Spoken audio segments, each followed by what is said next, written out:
Hey guys, this is me Rachit Jain, and I am back with a video analysis on a medium hard problem on segment trees, which occurred in the recent November long challenge.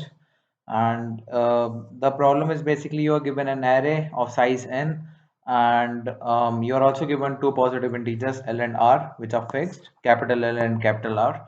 And now you have to answer q queries on this array. Now, what the queries are? Queries can be of two types.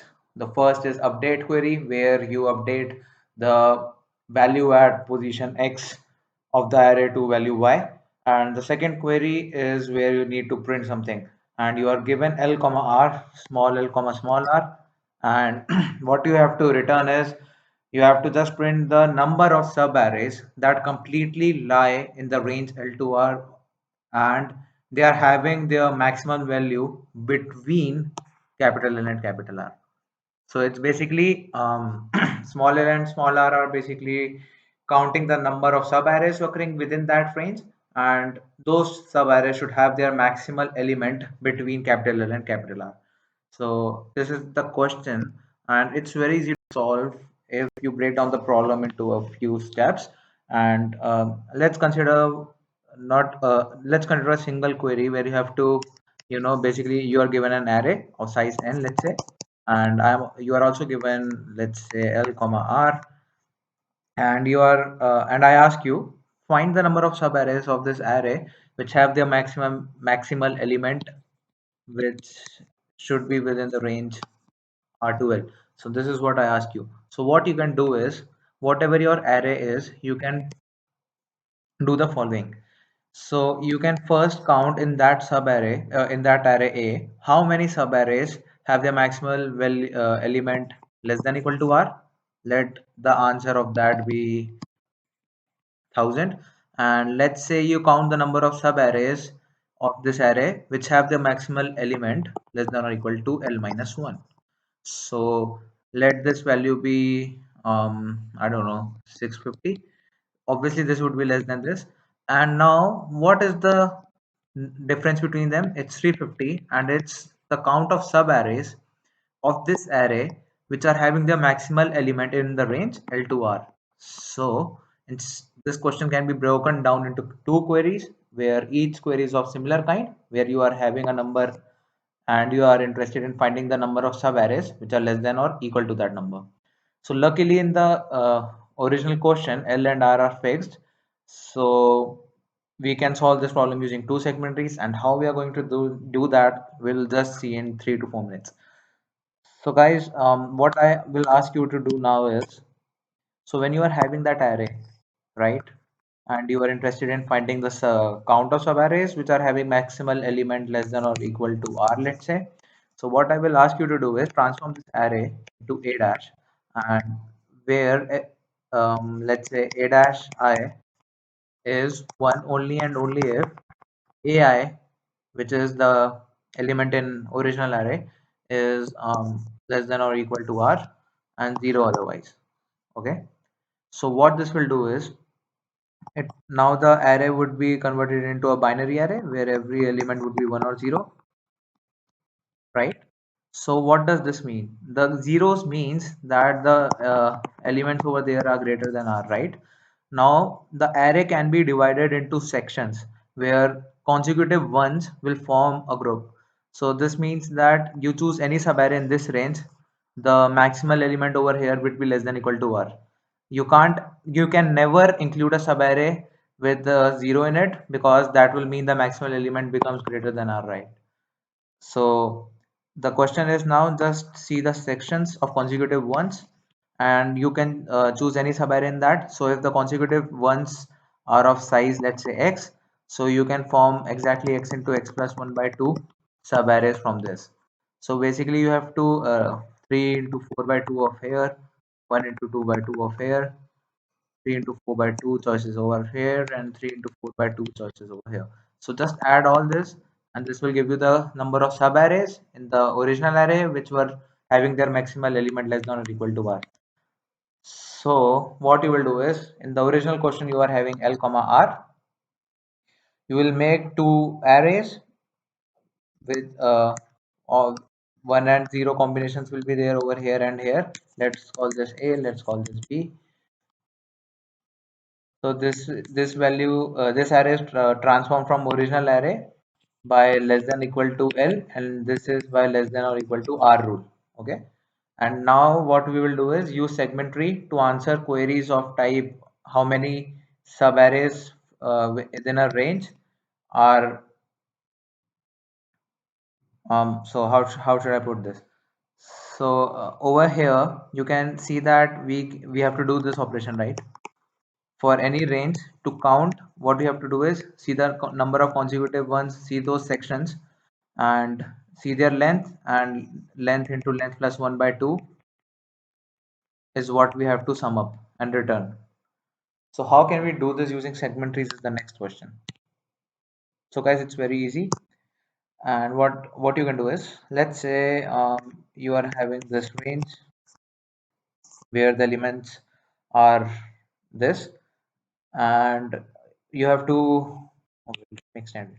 And now what you have to do is return this. So guys, what will happen in segment tree is this: what the left side would be this part, and the right side would be for this part. So the answer for this is nothing but the left dot answer plus right dot answer. So this gives the number of subarrays in the left part which are less than or equal to x. This gives the number of subarrays in the right part which are less than or equal to x. And now the only arrays that are left, subarrays that are left to count are which are starting from the left part and ending at right part. So that's very easy. Let's say the left part is 1 1 1 and the right part is 1 1 1 1 0 0. So just consider the last section of 1 over here and the first section of 1 over here. Oops, it's this. So now you have to count the number of subarrays which are starting from here, ending off here, and are completely subarrays of 1, right? This is what you have to count. So this will be exactly 3 choices here and 4 choices here. So what you have to add is L dot left multiplied by R dot, sorry, L, let me raise it, L dot right plus R dot left, right? Into, sorry. So L dot right is basically storing or giving us the consecutive ones which are in the left child from the right side, and R dot left is consider the right child and give us the number of ones, consecutive ones which are occurring from the left, which is this, right? And we will just take their product. So this is how you can answer the queries using segment trees. So what is, quick recap, what is segment tree doing, right? So you are having an array, fine, you have converted your original array into 1 and zeros, fine. Now for any sub array from L to R, you can count the number of sub arrays which are completely contained in this range, and you also want that the maximal element should be less than or equal to x. So as you have already converted your subarrays in array into 1 and zeros using the less than equal to x rule, so what the question now boils down is, you need to find the number of subarrays for which are completely of ones, right?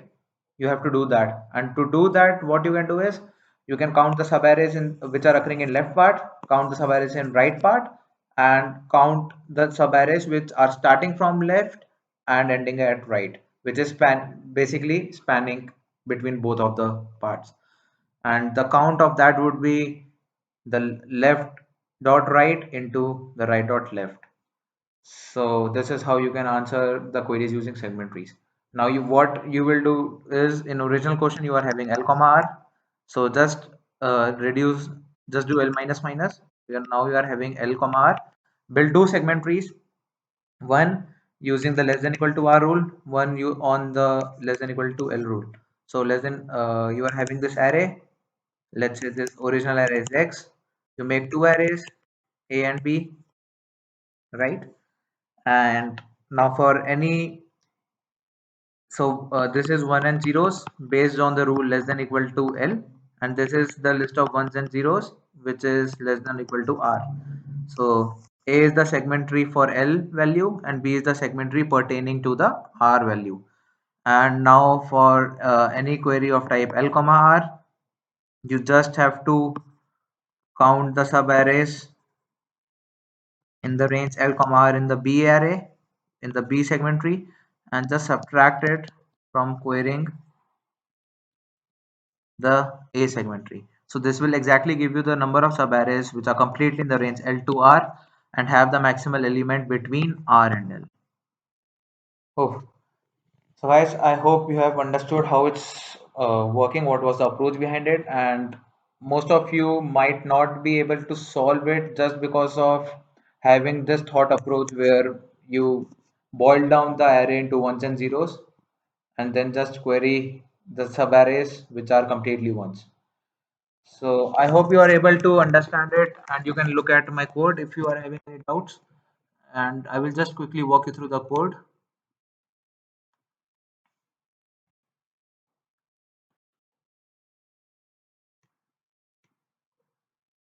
So yeah, this is my node structure where I am storing the answer, the left, right, and the length.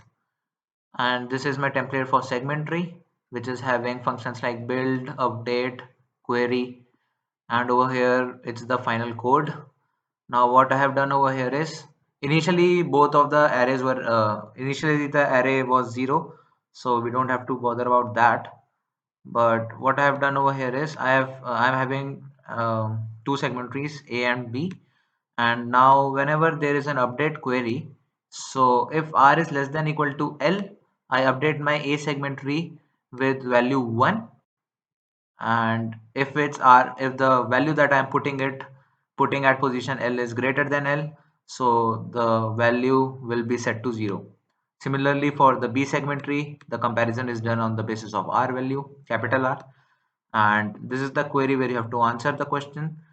And so you just query the Bth segment tree and subtract the number of subarrays that you get from the A segment tree and simply print it. And now what is this node structure that I will just inform you. So this is the merge function where R is the right child and L is the left child. So the answer would be right dot answer plus left dot answer. And if you can see over here, I have then again added left dot right multiplied by R, right dot left. Why is this coming into picture? This is coming into picture because we also have to count the sub arrays that are starting from left part and ending at right part, and they should be completely of ones. So you have to consider the right part of left child and left part of right child. This is coming to picture, that's why. Now what will be the left and right values? So left will be left L dot left and right will be the R dot right. But in case the left node is of completely ones, so if L dot left is L dot length, it means the left child is full of ones. So the left will also incremented by the value R dot left, right? And similarly, if the right child is completely of ones, so for this node, the right value will again be incremented by the value L dot right. So this is how the merging is taking place. And it was a nice question.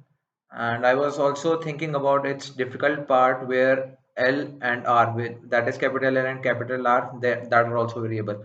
I couldn't solve that problem because of the updates, but I don't know if a solution to that exists or not. I hope you enjoyed this video and learned a lot. So in case you like my video, subscribe to my channel, press the like button and share it among your friends. Thank you guys. If you are having any issues or some feedback, feel free to write in the comment section.